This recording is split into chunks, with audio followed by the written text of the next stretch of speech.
Hello student, myself Makfoor Ahmad. हमारा और आपका प्यारा सा यूट्यूब चैनल है Makfoor physics hub. Dear student, हमने प्रीवियस लेक्चर में इलेक्ट्रोस्टैटिक का electric charge and electric field के चैप्टर्स में electric charge, properties of electric charge और टाइप्स ऑफ इलेक्ट्रिक चार्ज पर डिस्कस किया था। डियर स्टूडेंट, आज हम न्यू टॉपिक आपको एक्सप्लेन करेंगे, वो है कूलॉम्स लॉ। कूलॉम्स लॉ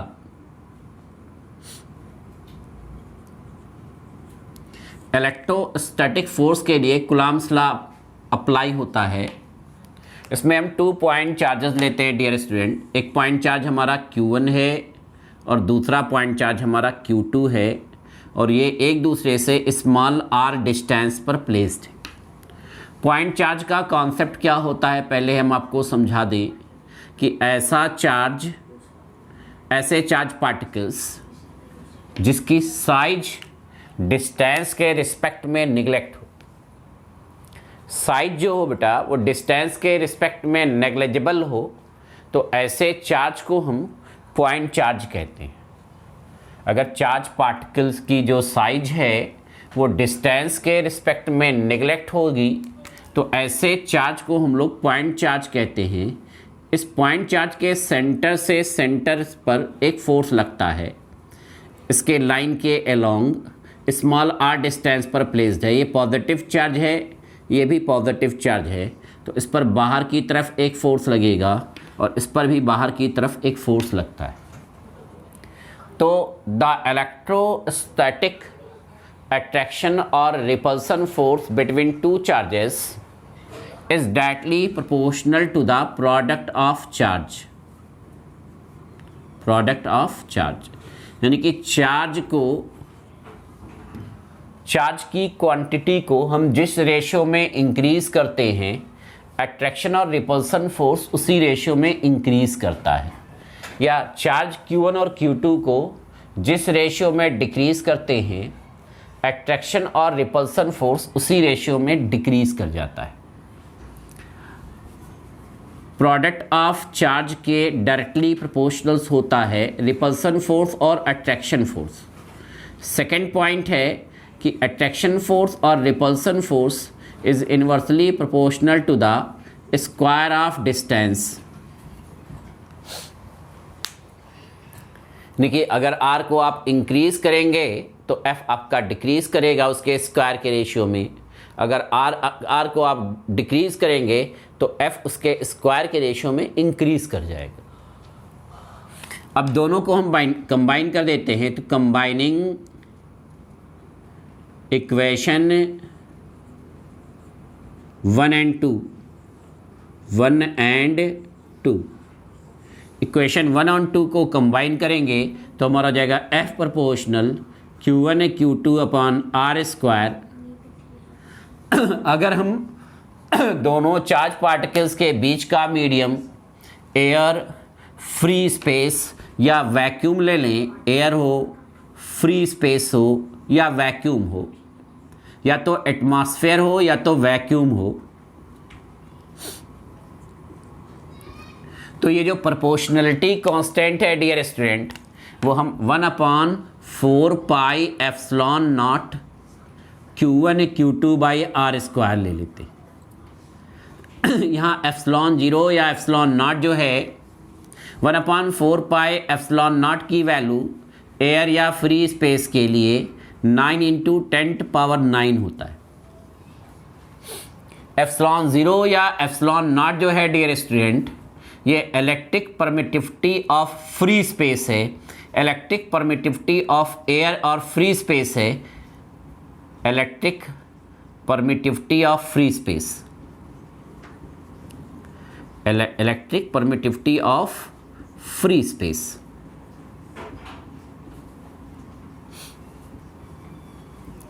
यानी कि अगर quantity of charge Q1 Q2 की वैल्यू आपको पता है, उसके बीच का डिस्टेंस स्मॉल r पता है एयर या फ्री स्पेस में, तो आप force 9F is equal to 9 × 10⁹ Q1 Q2 by R square से आप कैलकुलेट कर सकते हैं एरिया फ्री स्पेस के लिए।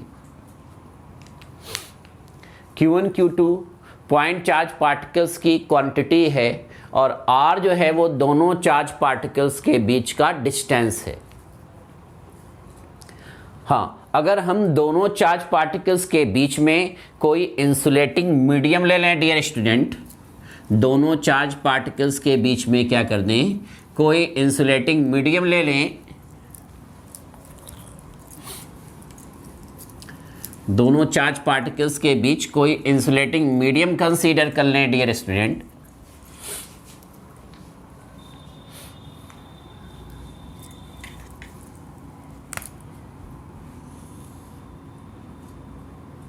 Q1 Q2 इनके बीच का डिस्टेंस स्मॉल r है।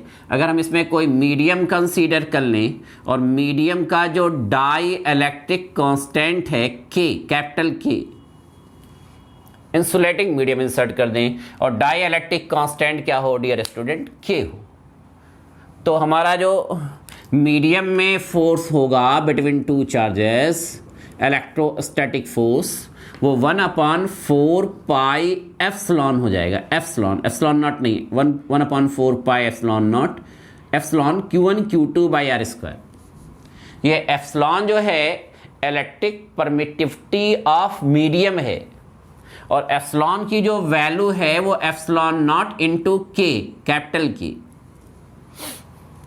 K जो है वो इंसुलेटिंग मीडियम का डाई इलेक्ट्रिक कांस्टेंट है। K क्या है डियर स्टूडेंट, इंसुलेटिंग मीडियम का डाई इलेक्ट्रिक कांस्टेंट है। तो आपका जो फोर्स होगा मीडियम में Fm जो होगा डियर स्टूडेंट, वो Fm is equal to 1/4 pi epsilon naught K Q1 Q2 upon R square dear student. अब 1/K अलग कर देंगे तो Fm is equal to 1/K अलग कर देंगे, देन हमारा हो जाएगा 1/4 pi epsilon naught Q1 Q2 upon R square. तो ये फोर्स हमारा हो गया एयर या फ्री स्पेस के लिए, यानी कि अगर कोई इंसुलेटिंग मीडियम है तो फोर्स हमारा जो होगा वो Fm is equal to F0 divided K होगा। F0 यानी कि force between two charges, F is equal to force between two charges for air और फ्री स्पेस। अगर मीडियम एयर या फ्री स्पेस है तो फोर्स आपका Fm is equal to F/K होगा। अच्छा, जो डाई इलेक्ट्रिक कांस्टेंट है इसकी वैल्यू एयर या फ्री स्पेस में 1 होती है, तो हम लोग एयर फ्री स्पेस में लेते नहीं, और अदर इंसुलेटिंग मीडियम के लिए K की वैल्यू ऑलवेज ग्रेटर देन 1 होती है। इंसुलेटिंग मीडियम के लिए डाई इलेक्ट्रिक कांस्टेंट की value dear student K is greater than 1 होगी। तो जब आप K की वैल्यू ग्रेटर देन 1 लोगे तो Fm जो होगा वो लेस देन F हो जाएगा, यानी कि किसी भी मीडियम में इलेक्ट्रोस्टैटिक फोर्स जो होगा डियर स्टूडेंट वो एयर और फ्री स्पेस के कंपैरिजन में कम होगा। यानी कि अगर हम दो चार्ज के बीच डाई इलेक्ट्रिक मीडियम इंसर्ट कर दें तो इलेक्ट्रोस्टैटिक फोर्स डिक्रीज कर जाएगा। दो चार्ज के बीच डाई इलेक्ट्रिक मीडियम इंसर्ट कर दें तो इलेक्ट्रोस्टैटिक फोर्स क्या होगा डियर स्टूडेंट, डिक्रीज कर जाएगा। आपका इलेक्ट्रोस्टैटिक फोर्स क्या होगा, डिक्रीज कर जाएगा, देन आपका Fm is less than F हो जाएगा। इस पर हम लोग एक क्वेश्चन सॉल्व कर लेते हैं। आपके एनसीईआरटी में एक क्वेश्चन है, आपका एनसीईआरटी टेक्स्ट एक्सरसाइज का क्वेश्चन नंबर 1.12 है। क्वेश्चन नंबर 1.12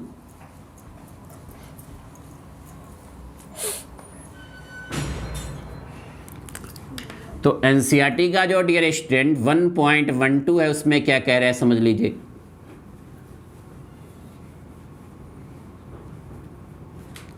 इसमें कह रहा है कि दो चार्जेस हैं, 2 पॉइंट चार्जेस, दोनों की वैल्यू सेम है, 2 चार्ज स्फेयर्स हैं, दोनों के चार्ज सेम हैं, वो 6.5 इंटू 10⁻⁻7 कूलम, और दोनों एक दूसरे से डियर स्टूडेंट 50 सेंटीमीटर पर प्लेस्ड है। सेंटीमीटर को हम मीटर में कन्वर्ट कर देंगे तो 0.5 मीटर हो जाएगा। ये 1.12 का फर्स्ट पार्ट है, दो पार्ट है इसमें। अब एनसीईआरटी टेक्स्ट एक्सरसाइज में देखेंगे, दो चार्ज स्फेयर है, दो चार्ज स्फेयर आपका A and B, two charge sphere क्या है dear student, A and B, Q A and Q B, दोनों की वैल्यू सेम दे रखी है 6.5 इंटू 10⁻⁻7 कूलम, और दोनों एक दूसरे से डियर स्टूडेंट 50 सेंटीमीटर पर प्लेस्ड है।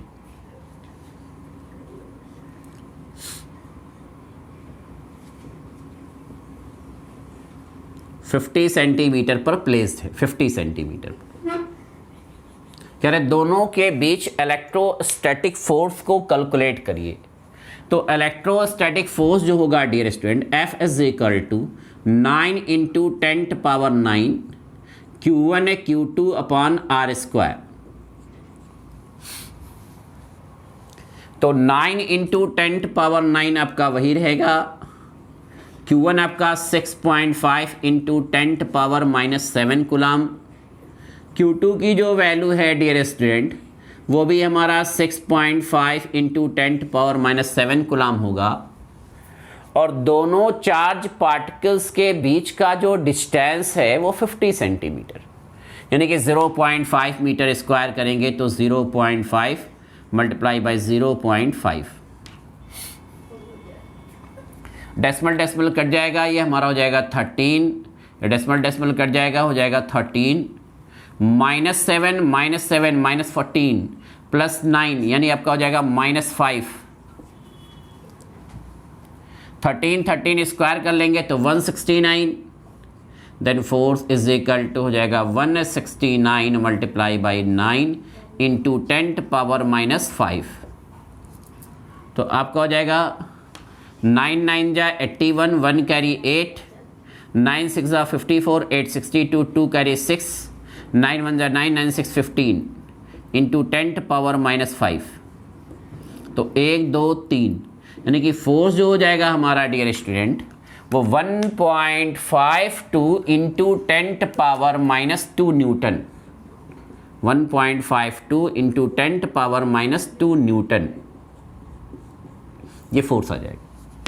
डेसिमल 1 2 3 पॉइंट खिसकाएंगे तो आपका 1.52 इंटू 10⁻⁻3 न्यूटन हो जाए, 2 न्यूटन। ये एनसीईआरटी के टेस्ट एक्सरसाइज का क्वेश्चन नंबर 1.12 है।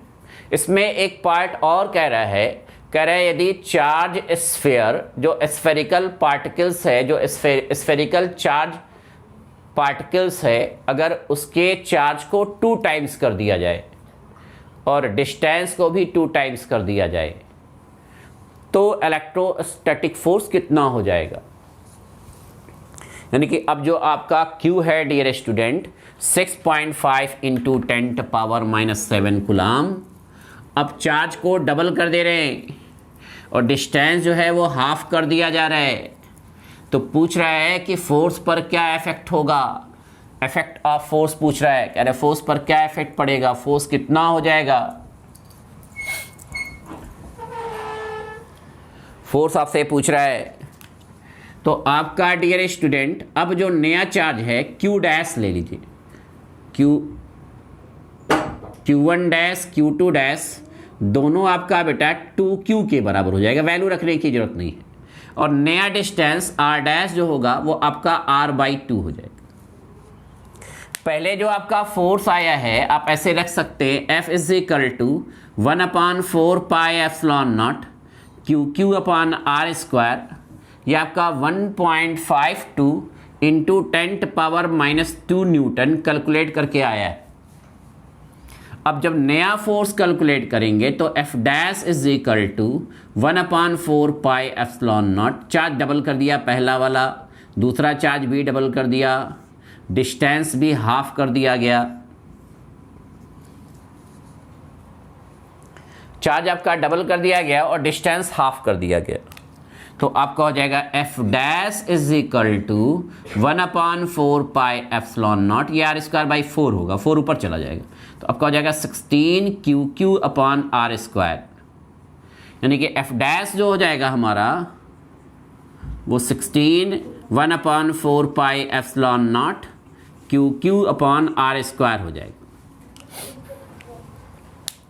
ये पुराना वाला फोर्स है, पहले वाले पार्ट का फोर्स है, तो नया फोर्स आपका F dash is equal to 16 into F होगा, यानी कि नया फोर्स आपका होगा 16 मल्टीप्लाई बाई अप्रॉक्स में ले लीजिए 1.5 इंटू 10⁻², यानी कि आपका हो जाएगा F dash is equal to 24 multiply by 10⁻² Newton,